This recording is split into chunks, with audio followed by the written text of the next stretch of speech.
کہ بچپن سے ہمیں یہی سکھایا گیا ہے کہ نماز کے آخری التحیات میں درود ابراہیم کے بعد کوئی ایک دعا پڑھی جائے۔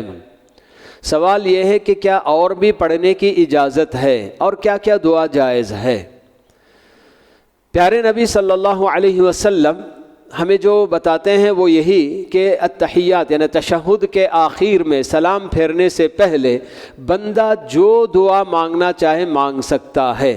کوئی ایک ہی دعا جو کثرت سے اللہ کے نبی صلی اللہ علیہ وسلم پڑھا کرتے تھے اس کے بارے میں ہم کو جو نا حدیثیں ملتی ہیں کہ اللہم انی اعوذ بک من عذاب جہنم واعوذ بک من عذاب القبر وَأَعُوذُ بِكَ مِن فِتْنَةِ الْمَسِيحِ الدَّجَّالِ وَأَعُوذُ بِكَ مِن فِتْنَةِ الْمَحْيَا وَالْمَمَاتِ۔ تو یہ جو دعا ہے آپ کبھی چھوڑتے نہیں تھے، یہ بتایا گیا۔